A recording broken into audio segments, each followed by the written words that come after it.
Bonjour et bienvenue à tous dans cette nouvelle série relative au produit intérieur brut. Après la dernière série consacrée à l'analyse des agents économiques, aujourd'hui nous en venons à la deuxième série relative au produit intérieur brut. En tout cas, au cours de cette série, je mettrai à votre disposition quelques éléments, en tout cas des bases qui ceinturent la notion fondamentale du produit intérieur brut. Produit intérieur brut, c'est un indicateur que vous allez retrouver en tout cas dans la quasi-totalité des économies du monde aujourd'hui comme un indicateur par excellence pour évaluer justement l'évolution de la situation économique d'une économie. Alors, la vidéo d'aujourd'hui est une vidéo introductive dans le cadre de cette série.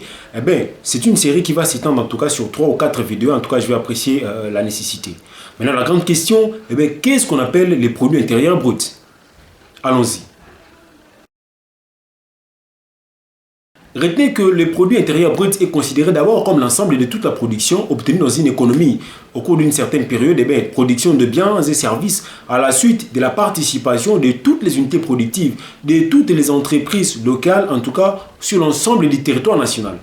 Il est en fait le symbole de la richesse qui est créée dans une économie, en tout cas prenant en compte tous les secteurs confondus. Il est ensuite considéré comme cet indicateur par excellence qui consiste à évaluer l'état de santé d'une économie.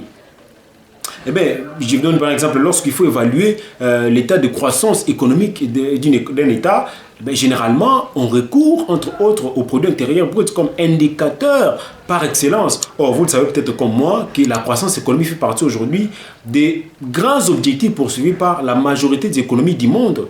Donc, pour traduire en fait l'importance à laquelle est revêtu justement cet indicateur qu'on appelle produit intérieur brut. Alors, lorsqu'il faut évaluer, l'évaluation du produit intérieur brut se fait au niveau global et puis par tête d'habitant. Alors, au niveau global, il est tout simplement question de voir la production nationale obtenue, comme je l'ai dit tantôt, à la suite de la participation de toutes les entreprises. Tandis que par tête d'habitant, il est question tout simplement d'évaluer en fait les niveaux des richesses par habitant, les niveaux des richesses par ressortissant d'un État. Donc, on va juste voir, et généralement, d'ailleurs, ça fait allusion à la situation sociale de chaque individu, de chaque habitant sur un territoire quelconque, un territoire donné. Donc, c'est un peu, on parle des PIB par habitant. Le PIB au niveau global, production nationale, et puis PIB par tête d'habitant comme niveau de richesse créée, en tout cas, qui profite à chacun des ressortissants d'un État. Maintenant, lorsqu'on parle du produit intérieur brut, il faut retenir trois notions très importantes. La première notion, c'est la notion d'ensemble. Ça veut dire quoi? Lorsque le produit intérieur brut prend en compte tous les biens et tous les services qui sont produits dans une économie sur l'ensemble du territoire national sans exception aucune. Mais faites très attention, c'est que les biens et services qui sont pris en compte dans le cadre du produit intérieur brut, ce sont les biens et services qui sont produits par les unités productives ou encore les entreprises qui sont non seulement identifiées, mais également reconnues ou bénéficiant de l'autorisation de l'État sur un territoire donné. Pourquoi?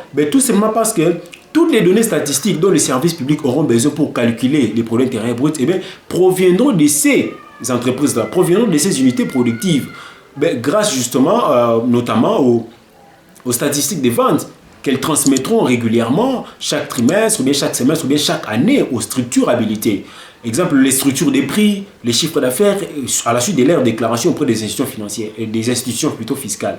Donc, voilà un peu comment est-ce que les choses se passent. Donc, on ne prendra en compte que les biens et services qui sont produits par les entreprises qui sont répertoriées sur les registres des commerces de l'État.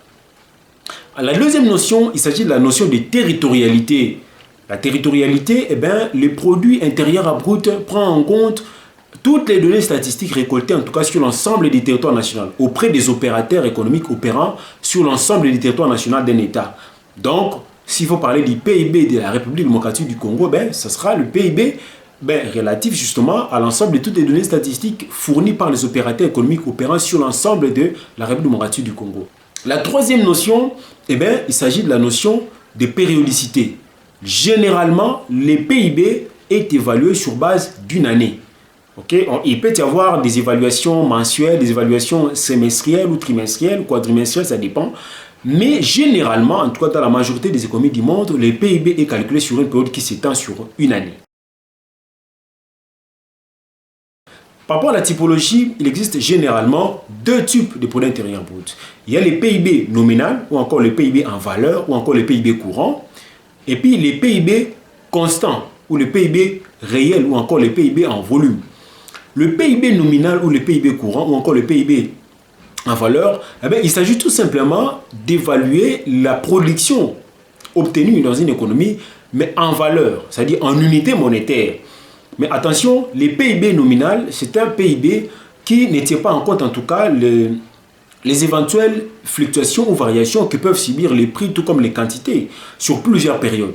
Donc c'est un PIB qui ne tient en compte qu'une seule période, et ne prend pas en compte toutes ces différentes variations qui peuvent intervenir en tout cas au cours de plusieurs périodes. Voilà.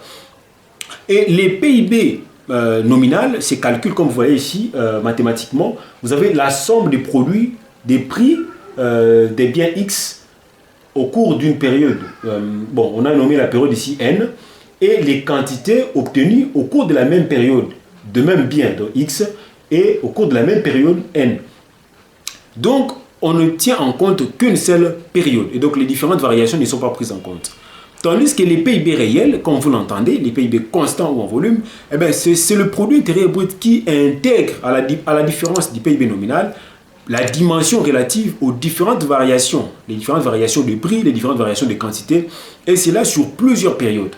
Donc, c'est les PIB réels qui nous donnent une vue plus ou moins claire, plus ou moins globale de la situation économique. Donc, s'il faut qu'on ait une vue plus ou moins claire de comment la situation économique évolue, eh bien, nous devons tenir compte du PIB réel. Parce qu'ici, on tient compte non seulement de la périodicité, parce que c'est sur plusieurs années qu'on calcule les PIB réels, mais on tient également compte des différentes variations de prix.